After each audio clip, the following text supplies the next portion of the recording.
Hi everyone, and thank you for joining today's webinar on autoregressive latent trajectory analysis. I'm Angela Robinson. I'm a member of SPISY's Graduate Student Committee, and today's event is a joint effort of SPISY and APAGS. This is the last event in a joint series of methodology webinars that we've been hosting over the past few months. So we have 1 hour for today's webinar, and before we start, I'll just share some quick housekeeping information. Then you'll hear briefly from staff members at APAGS and SPISY about opportunities for involvement with those organizations, and then I'll turn it over to Juan Del Toro, who's today's presenter. After Juan's presentation, we hope to have some time for audience questions, so stay tuned for that. So just to briefly touch on our housekeeping items, all attendees are currently in listen-only mode. Juan's going to be answering questions at the end of the presentation, but feel free to submit questions at any time during the webinar, and you can do that using the chat feature. We're recording today's webinar, and that will be available online later this month, and we'll also be distributing Juan's slides after today's event. And now I'd like to hand it over to Eddie, who's going to say a few words about APAGS initiative. Thank you so much. Hi, everybody. My name is Eddie Amin, and I've been working at APA for close to 5 years. When we began this webinar series, I was the Assistant Director of the American Psychological Association of Graduate Students, and I'm excited that I'm about 2 months into this new position here for a brand new office at APA on early career psychologists. So no matter what phase of your training you may be in, hopefully you'll feel that you have a home and some connections at APA. APAGS is the home to 25,000 students who desire to improve society through psychology. We have staff who advocate for graduate student issues in our DC office, but a lot of our policy and positions are directed by students who decide to run for leadership positions, and we have leaders, close to 50 student leaders, helping manage issues within APAGS from the US and Canada. Our goal is to build a better future for psychology by serving as a united voice to enrich and advocate for graduate student development. And we're currently focused on 3 core issues: ending the internship crisis for doctoral students in clinical, counseling, and school psychology, developing powerful training opportunities for scientists, and creating a culture of leadership in psychology. This last item, number 3, has resulted in a new program called the APAGS Leadership Institute. And we just had a webinar with our first inaugural class of the Leadership Institute this past Sunday. So that's already underway, and I hope you'll consider getting involved next year with that program. There are 4 big reasons to be a part of APAGS. So this is a reminder if you're already joining us, but if you're considering why you should join APA and be a part of APAGS, these are the 4 reasons that I will share with you. Number 1 is professional community, and within that, one of the examples I say is that you get to go to this huge convention where you can meet people who are in your field from across the world, but also learn about something completely new and different that you didn't know you'd be interested in or didn't know that it would apply to your work and your personal interests as well. So this year we'll be in Denver from August 4th through 7th, and I hope to see many of you there. I'm going to try to go to some of the graduate student and early career social events, and I'll be at the early career booth for a large part of the time that I'm in Denver. APAGS members receive lots of publications, including 13 issues of academic journals and 10 issues of the Monitor on Psychology. You get funding and savings. By being a member, you have access to over $200,000 within APA and student grants and awards. And then you can also improve on what you're already learning, studying, and practicing when it comes to psychology by getting professional development skills through the Leadership Institute, through the mentoring programs that we offer, through serving in governance and getting hands-on leadership experience, by participating in listservs, by writing for the APAGS blog, which is gradpsychblog.org, and much more. In a nutshell, what we hope to do is provide opportunities for students beyond what they would traditionally be offered in their classroom and sort of burst that campus bubble that sometimes we find ourselves in. Great, thanks so much, Eddie. And now we're going to hear from Sarah at SPISY. Good. I'll just close this last slide out. Sorry, I realized I'm hogging the space with 3 slides. Sorry. Check out apa.org/APAGS. That's apa.org/APAGS, or on Facebook. at APA grad students, and you can get a huge number of resources. Today's webinar will be available through the SPISY website and YouTube page, which Sarah could share a little bit more about. But here's what we offer on the APAGS page, and most of this information is free to anyone. So feel free to go in, download it, share it with your peers. All right, great. Thanks, Eddie. And Sarah, handing it off to you. Hi everyone, this is Sarah Mancall. I'm the Policy Director here at the Society for the Psychological Study of Social Issues. And for those of you who aren't familiar with SPISY, we are a group of over 3,000 scientists from psychology and related fields, and we share a common interest in research on the psychological aspects of important social and policy issues. So I just wanted to alert you to a few upcoming opportunities that would be of interest. We have many current grant opportunities and honors opportunities as well. The Michelle Alexander Early Career Award for Scholarship and Service, that deadline is September 15th, and this opportunity really recognizes early career excellence, and it's open to anyone who is within 10 years of having obtained a doctoral degree. We also have the Grants and Aid Program, which is a program to support research in social problem areas related to the basic interests and goals of SPISY. And we also are especially interested in supporting projects that are not likely to receive support from traditional sources, and that deadline is in October, as well as the Clara Mayo Grants Program. This program supports master's and pre-dissertation research, and so there are many programs. Check out our website. We're funding all sorts of interesting things. And then we also have a number of fellowship opportunities.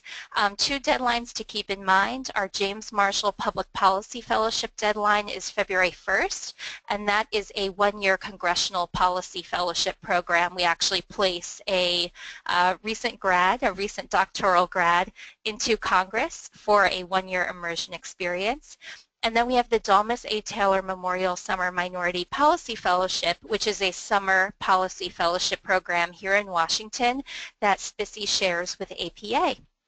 You can learn more on our website, including links to our YouTube channel where we have all sorts of webinars and congressional briefings posted, learn more about our next annual meeting in Albuquerque in June of 2017.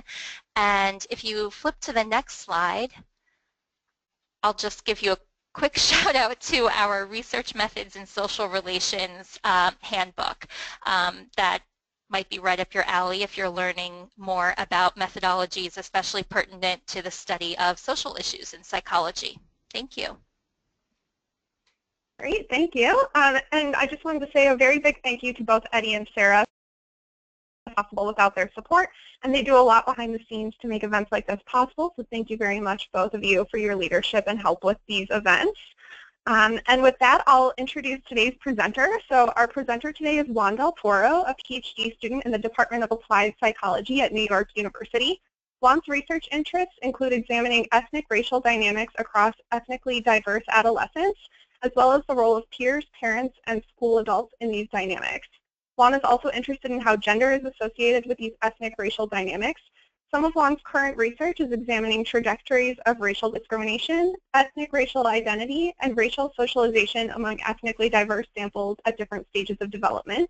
Juan's also involved in the Teen Life online study, which investigates the internet as a unique context for youth ethnic racial identity development.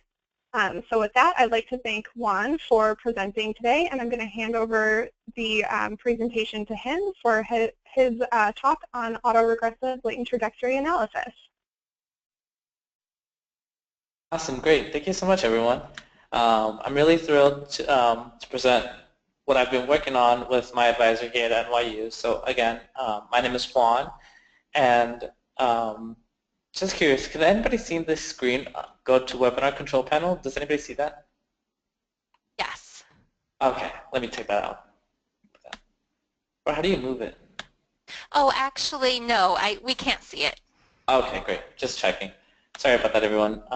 So again, my name is Juan, and I'm working on my PhD in developmental psychology, and I'm really thrilled to present the work that I've been working on and the tools and analyses that I've been working on to answer some of the questions that I'm interested in.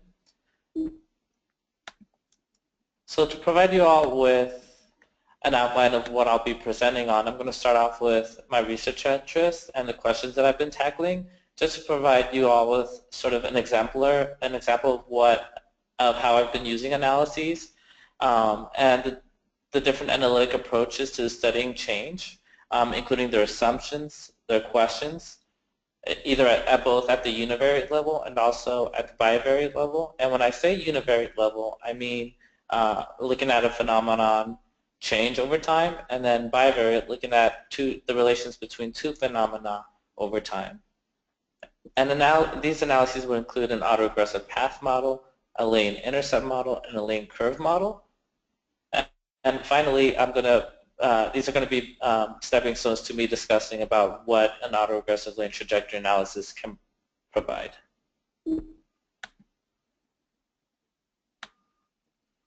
And a lot of my research interests are really central to the looking glass self, and that is how we come to see ourselves from interactions with others, and how we come to construct the sense of self from these perceptions on how others see us. But what I'm really interested in as a developmental psychologist, when does this begin to happen? When do we begin seeing these relations occurring across time, especially among middle school students? And so what I'm really interested in asking myself is it how I see myself that I learn how others see me, or is it how others see me that I learn then to see myself? And the aspect of self that I'm specifically interested in looking at is phrase. And the way that this has been operationalized is by self-reports of public and private regard. And public regard is how positive others feel about my ethnic group, and private regard is how positive I feel about my ethnic racial group. And the reason that I use an autoregressive lane trajectory analysis is that it answers theoretical questions of how change can occur at the univariate level. Again, how change can occur for one phenomena alone, and also the bivariate level. So how do these interrelations occur between two phenomena over time? And what an autoregressive lane trajectory analysis is especially helpful for is when two phenomena are transactional, such that their relations are very much intimately intertwined and inseparable.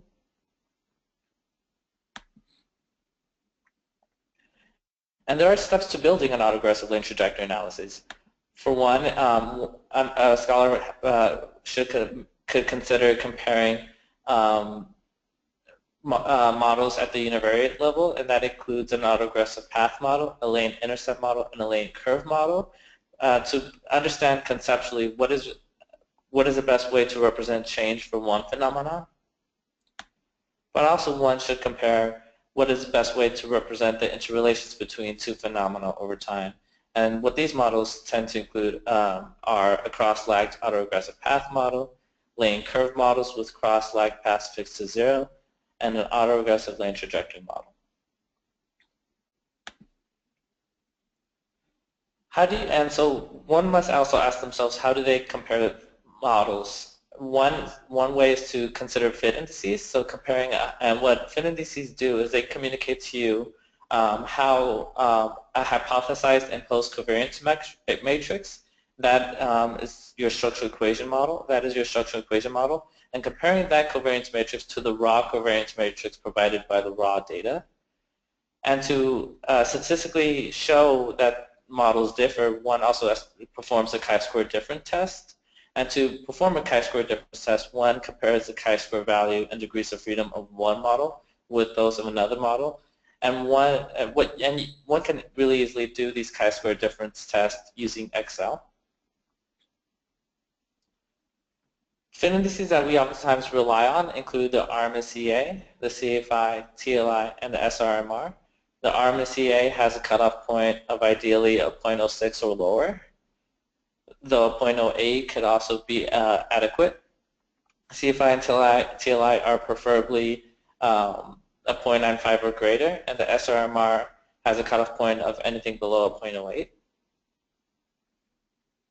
And to provide you guys some preliminary notes of what data I was working from to answer my questions and to run my models, is that I used longitudinal data using 3 waves of repeated measures with 1-year time intervals. My models are unconditional, And by unconditional, I mean that I've excluded any explanatory variables that may have affected or explained the trajectories that I've ran. And the software that I'll be working from throughout this presentation is M+, although many of these analyses can be done in Stata. My sample consists of 603 adolescents recruited from 6 New York City schools, and they were followed in the spring semesters of their 6th, 7th, and 8th grades. The sample is fairly diverse by race: African American, Dominican, Chinese, and white kids. The sample split half by gender. The sample is pretty much represented by 2nd and 3rd generation youth. And more than half the sample comes from households in which a mother has a bachelor's degree or more advanced. And so to begin the stepping stones to estimate my latent trajectory analysis, I first began to establish what is the best way to represent change at the univariate level, specifically using public regard as an example. So first I use a univariate autoregressive model, and what a univariate autoregressive model is that it's a group-based approach testing the stability of individuals' rank order in a distribution in one wave and testing whether or not that is stable in subsequent waves. And what that looks like is you have repeated measures, whereas in my case I have 3 repeated measures, 3 waves of data. And I test the stability of individuals and their rank order over time. And so there you see those stability coefficients between measure A1 and measure A2, as well as in measure A2 through to measure A3. Stability coefficients have a range of -1 to +1. A negative stability coefficient indicates that the individual's high-level position predicts a lower-level position in subsequent waves, whereas a positive stability coefficient communicates that a high-level position predicts relatively similar high-level position in subsequent waves. And the reasons that scholars can use an autoregressive model could be to answer questions. For example, in my analyses, is public regard stable over time? But one could also use these analyses to answer questions such as, is alcoholic drinking stable across the 4 years of college? Are grades stable over the middle school years? And so here you have the syntax and then plus of estimating autoregressive path model for public regard.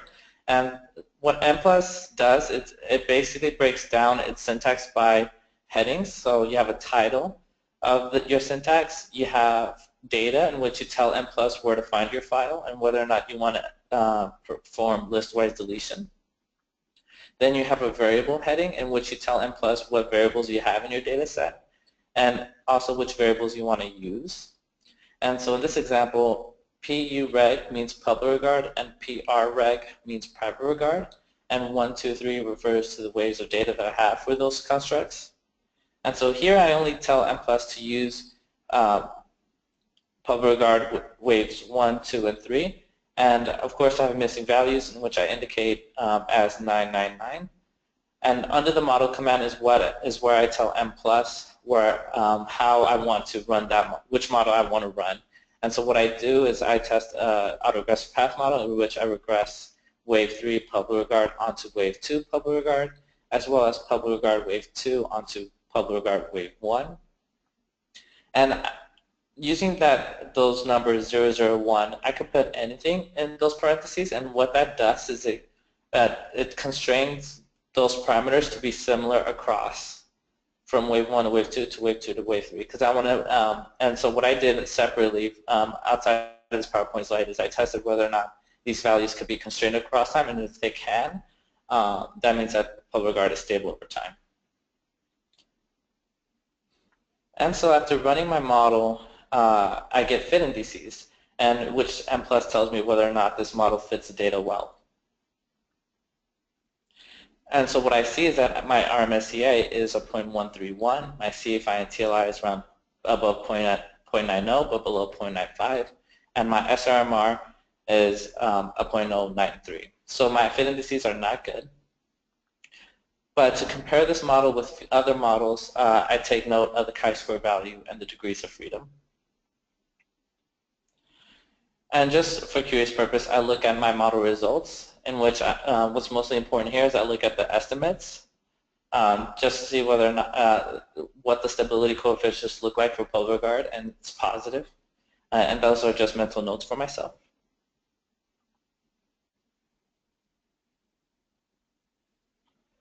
And before I start talking about a lane intercept model and a lane curve model, I first I think I should clarify what I mean by latent. And what latent means is that it's something that's indirectly measured.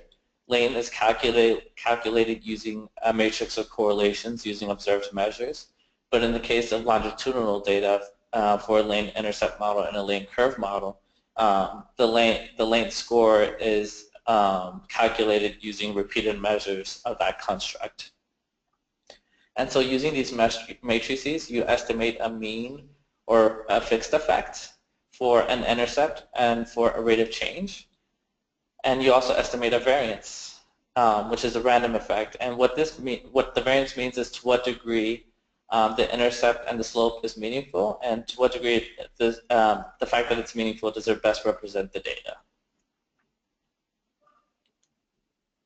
And what a lane intercept model is it's an individual-based approach, testing individuals' unique positioning, whether they're too high or too low from the average.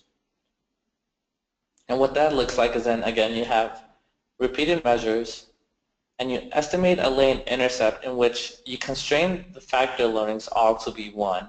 And what that does is it basically tests what is individuals' unique initial value score from at the start of the wave, at the start of this longitudinal study.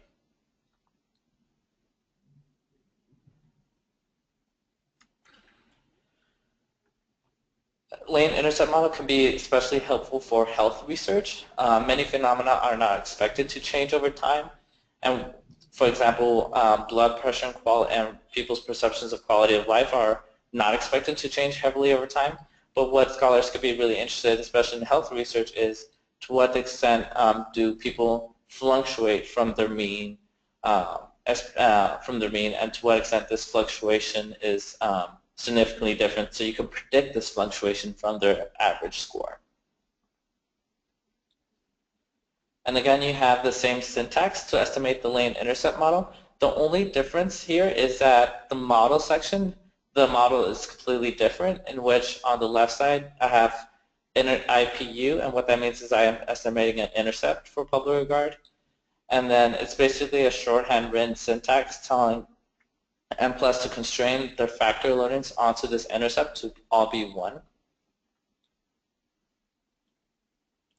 And after running that syntax, I get model fit indices, in which I find that the RMCA, CFI, and TLI, and SRMR somewhat improved, but I still take note of the chi-square value and degrees of freedom just to compare it to an autoregressive model and the lane curve model.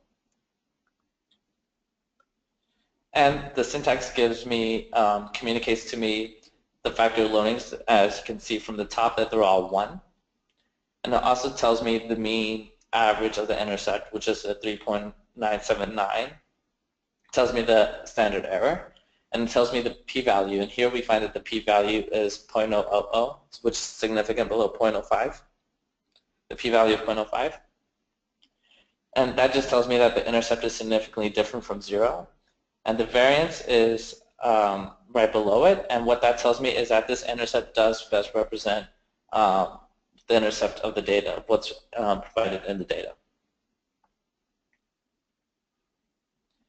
Following, I have a lane. I'm presenting on a lane curve model, and what a lane curve model is it's also an individual-based approach in which I'm testing an intercept, a rate of change, as well as the correlation between a person's intercept and his or her rate of change. So similarly, I have a lane intercept, but I also test whether or not a lane slope factor, estimating a lane slope factor, improves the fit of the model. the factor loadings, the way that they get their factor loadings is by equidistant time points. So the first time point gets a 0 factor loading to give time a meaningful 0. Subsequently, after it gets a 1 and 2, because the time points are equidistant, since they were recruited in the spring semesters of their 6th, 7th, and 8th grades.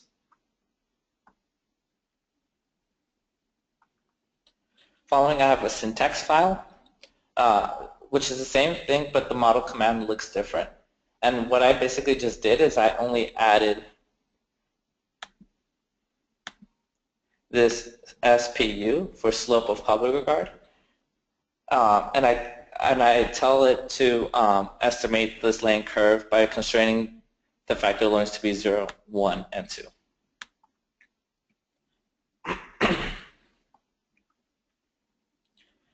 Now I have my, and then after running the model, I run it again, and I look at the fit indices, and I find that my MSCA is a 0.019, the CFI and TLI are about 0.99, and our SRMR is a 0.014. So I have a good fitting model, but I still take note of chi-square of my chi-square value in degrees of freedom.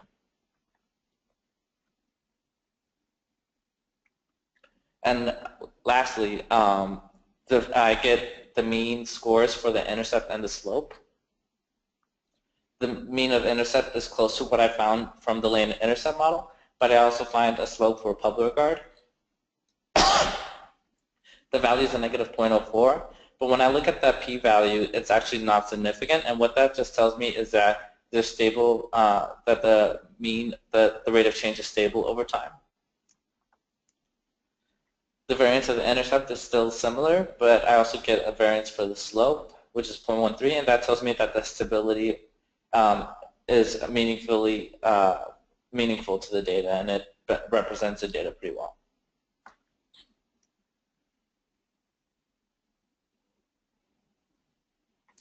And so I use chi-square difference tests to compare these models.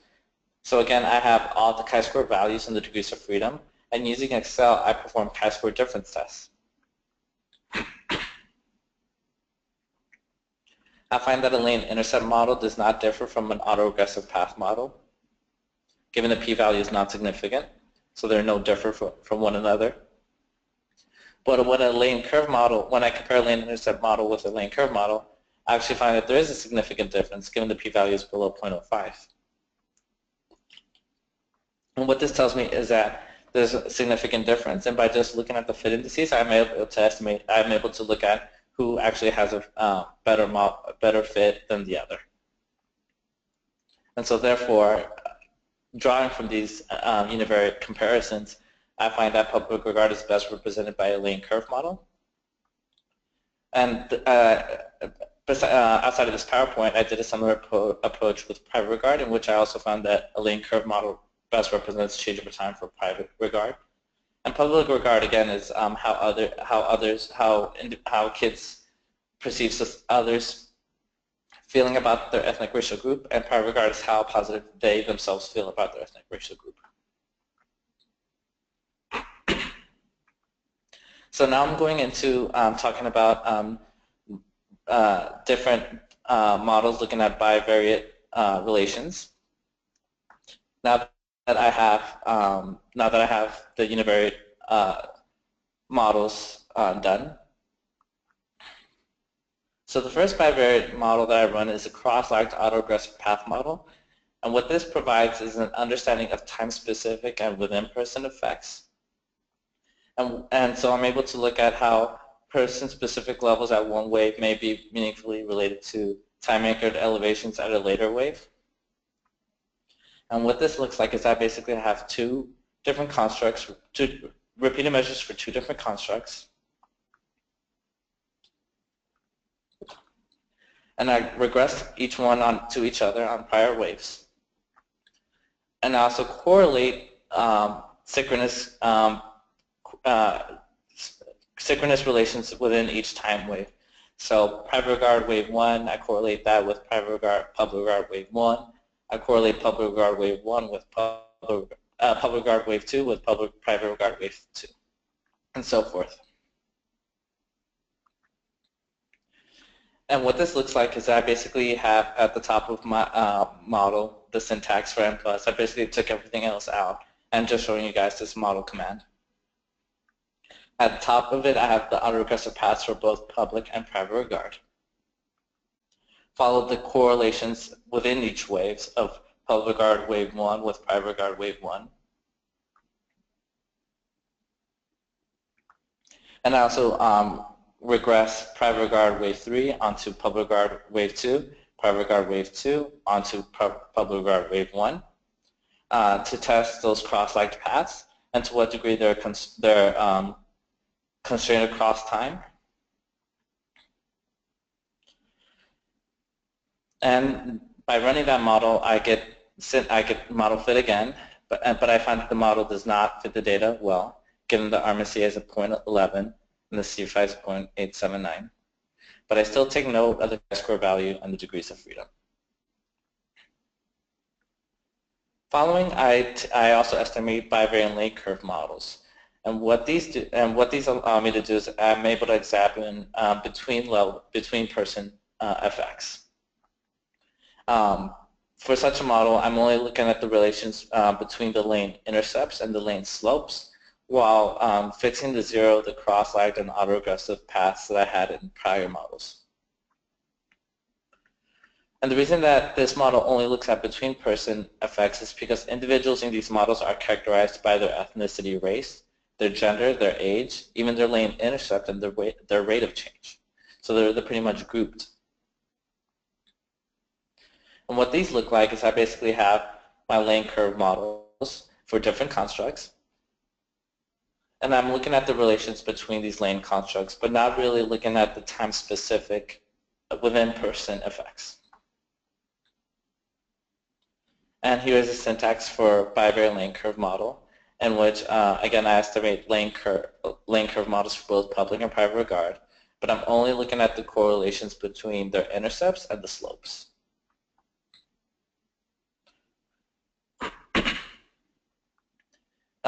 So I run that command, and I also get fit indices in which they appear to fit the data pretty well. The RMSA is 0.046, the CFI is 0.984, and the TLI is 0.965.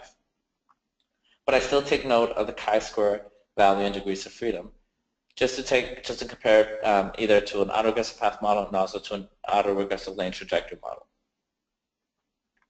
Now I'm going to talk about an autoregressive lane trajectory model, in which this has been talked about to have the best of both worlds because it consists of both lane curve models with cross-linked and autoregressive pathways.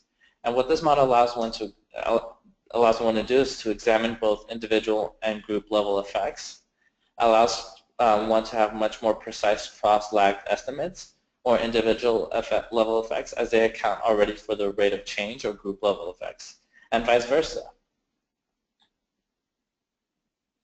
And what this looks like is, I have my lane curve models,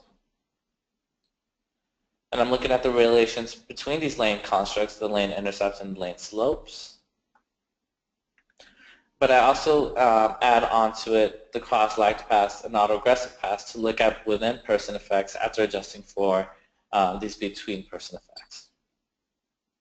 And it allows me to appropriately understand where exactly the change is going on.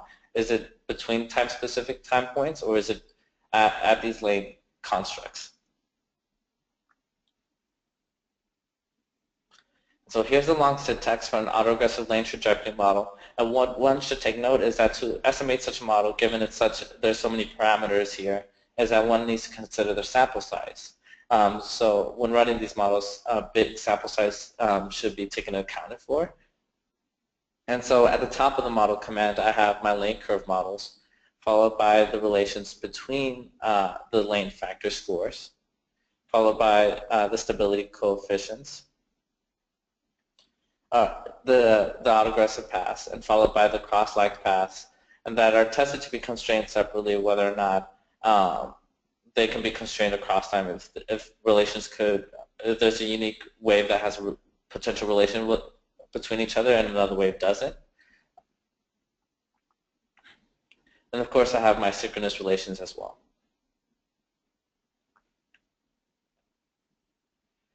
And I have fit, so after running that model, I receive my fit indices.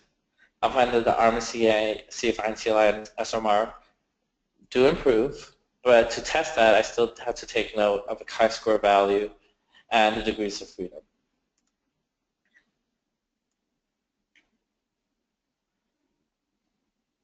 And again, using Excel, I compare a cross-like model with a lane curve model and compare those models with an ALT model.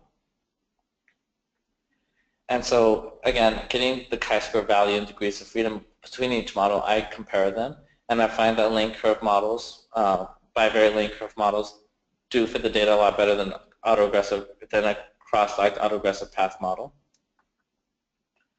Then I look at compare my ALT model with the bivariate lane curve model. What I found is that the model does improve, and the ALT model best captures what's going on with the data than the bivariate lane curve model. And so, drawing from these bivariate comparisons, I find that an ALT model was a better depiction of the interrelations between public and private regard. And one thing that I noticed is that when I started comparing the model results, is that the interrelations between time-specific points were not significant in the cross-like autoregressive path model as they were in the ALT model.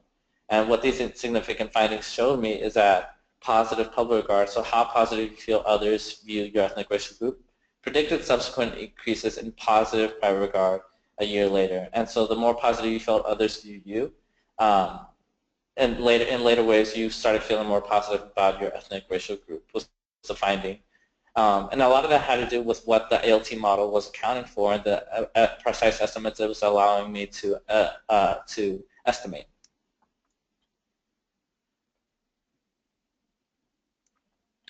But the takeaway that I want to ask you guys is, or that I don't want you guys to leave here, is that there's a better way to represent change, because there isn't a better way to represent change. It always depends on your research questions, what is most suitable for the data that you have, and also the theoretical framework that scholars have on how they believe change might actually be occurring. And so onto these slides, I added in readings that might be helpful for you, for everyone, in case they want to go into depth of exactly how to estimate such a model, especially for those who have 4 or more waves. For example, I never discussed what if I had a quadratic term, but given I have 3 waves of data, I can't estimate such a term, but if one has much more waves, one can estimate that. So here are our suggested readings. But I also have other related readings, such as based on model fit indices, structural equation modeling. All these analyses were done using a structural equation model framework. And so I found that this book by Klein is actually pretty helpful and is an easy read. And if one really wants to get in depth with the theoretical and conceptual thinking of these models, this book by Bollen Curran is actually pretty foundational and helpful. In regards to workshops, a lot of my statistical training was provided by ICPSR, which is at the University of Michigan. They have a lot of summer workshops, either short-term courses, 3-day courses, or long-term, month-long courses. And there are scholarships that are offered, and so they have workshops throughout the year, but their main ones tend to be over the summer. So in case you guys want to look that up, scholarships are offered, even though there's fees. And I really want to thank everyone for helping me prepare this presentation, especially my mentor and also my research lab. And thank you all for listening to my presentation. So I'm looking forward to the questions. Thank you. All right, great. Thanks so much, Juan. So we'll move into the Q&A portion now. We have some questions already in the queue, but if you have questions, please feel free to submit them in the chat, and we will start addressing some of those now.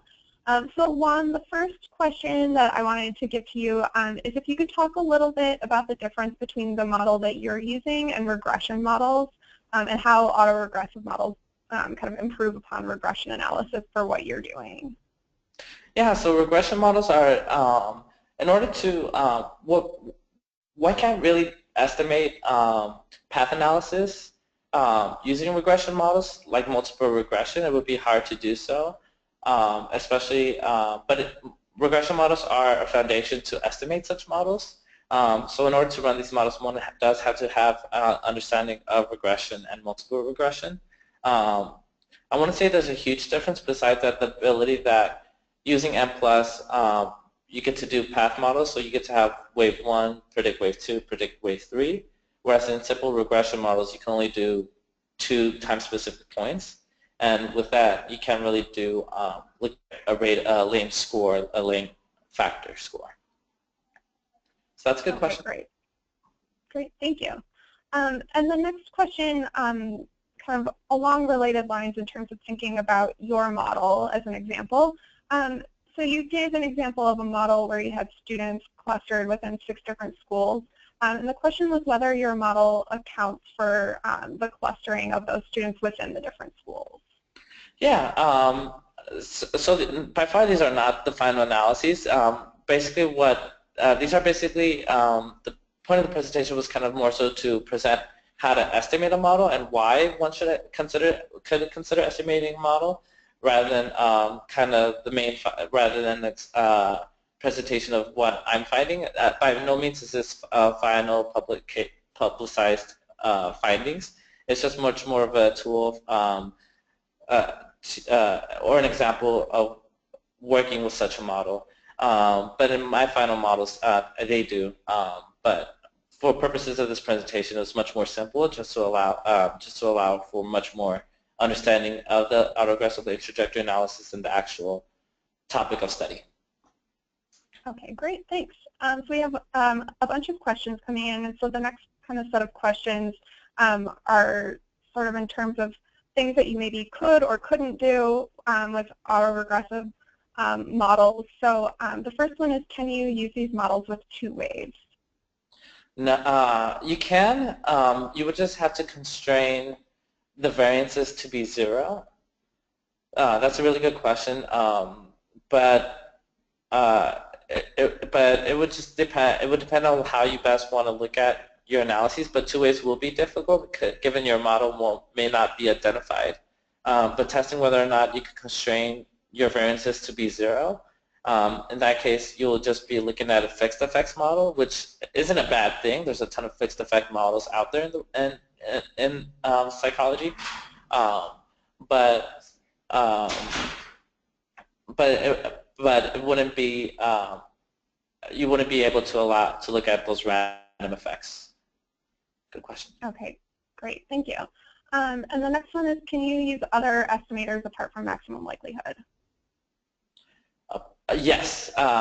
So in terms of, so let's say you, for example, for the prior question about accounting for students nested in schools, you could definitely run these models using different estimators that can account for nesting.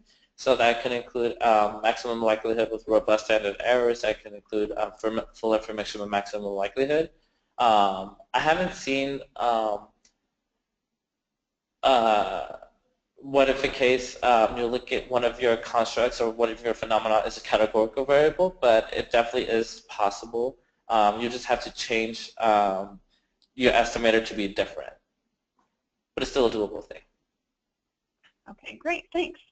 And people were wondering if you could just give a sense of how someone might go about thinking about what type of sample size would be needed. So you said that it tends to need a bigger sample size. So are there any kind of guidelines to follow in terms of minimums, in terms of participants, depending on the number of waves that you're looking at? Totally. I would say as long as your sample is more than 150, I was closer to 200 would be preferable, but if it's at least 150, it would be preferable. I definitely think you could get a good model to run. But in terms of if it's kind of 100, it might depend. It might have a hard time running, especially estimating precise estimates. But my suggestion is, in case you do have a sample size of 150 or more, make sure that you also have the proportion of data that's available in each wave. So the degree to which participants are there's a high retention rate. just make sure that there's a high retention rate if it's around 150. So retention rate is really critical when running these models because they're very sensitive. But other than that, I would say good. 150 should be good. If it's 100, maybe, but consult with your output and whatever you get. Okay, great. Next question is about whether in the autoregressive model errors should be correlated. Autoregressive model errors should be correlated. Which error? Let me just turn back to the model itself.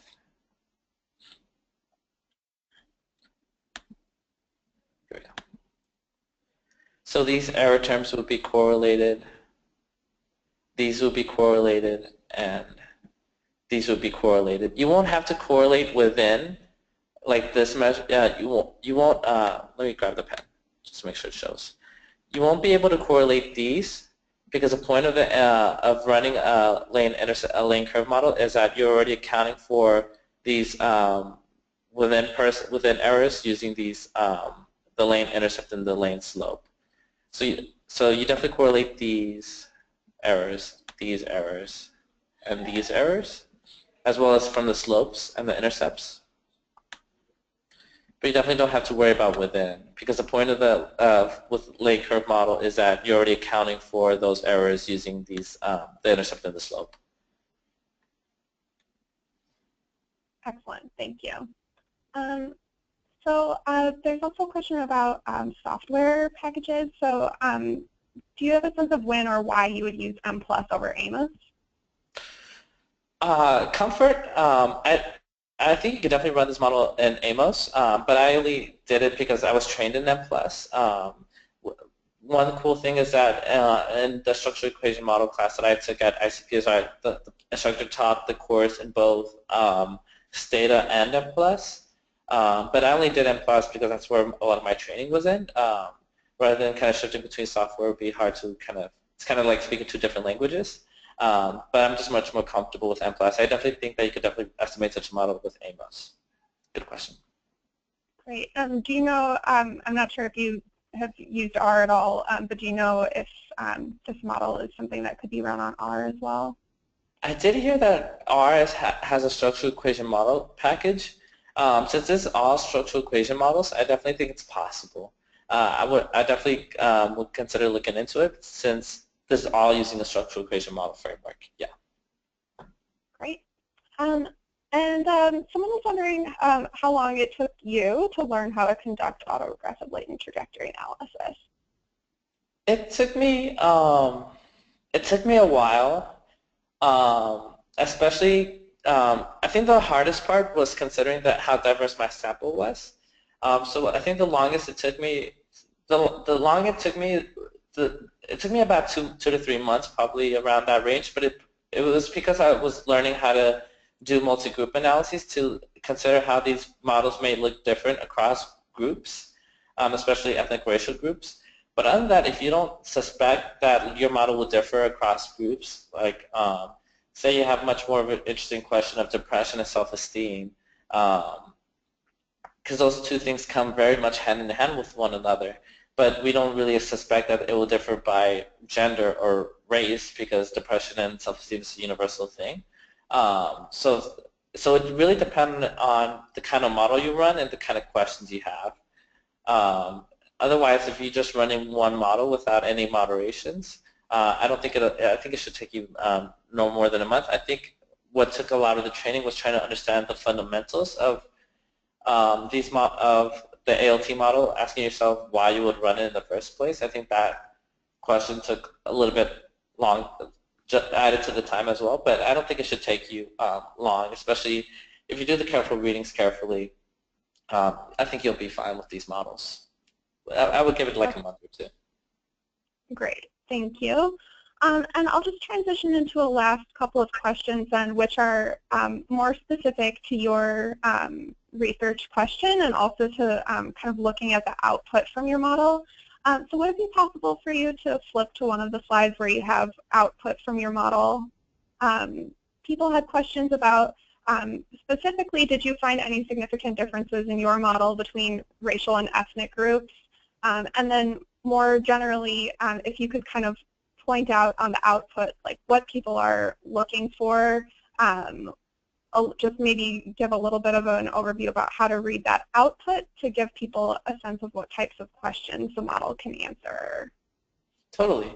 So I guess to first answer the ethnic racial moderation question, you're going to be, basically what I found was among African American, Dominican, and Chinese kids,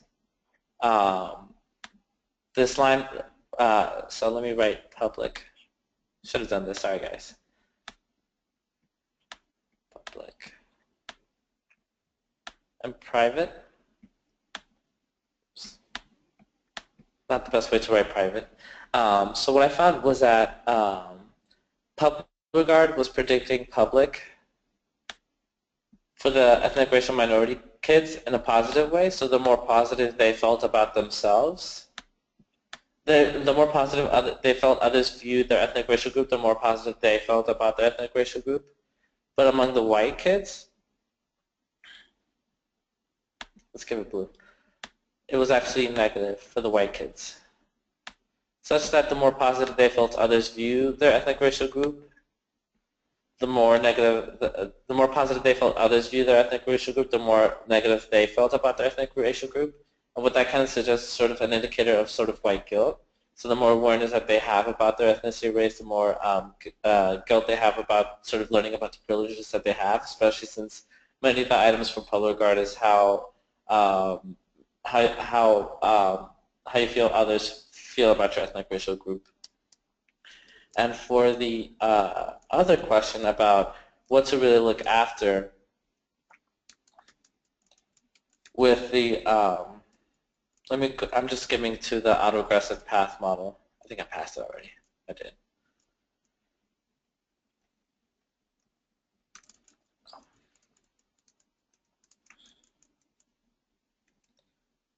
So one thing, so here's an output file for the lane curve model. And one thing that you're always going to keep an eye out for is the relations between these lane factor scores. Once, of course, you're establishing that you have variance around your intercepts and your slopes and such, you're really interested in the relations between the lane factor score, so the intercept and the slope. And lastly, so that's to look at between person effects. But in your ALT model, you're also going to have these within person effects, and so they're going to look a lot like this. But you'll also notice that in the ALT model, it's also going to say private regard.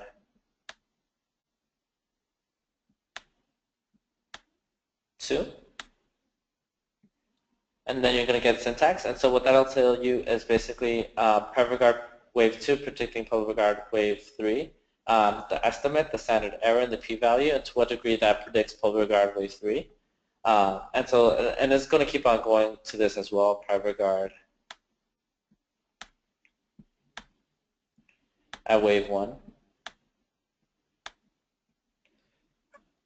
And so that'll predict public regard wave 2.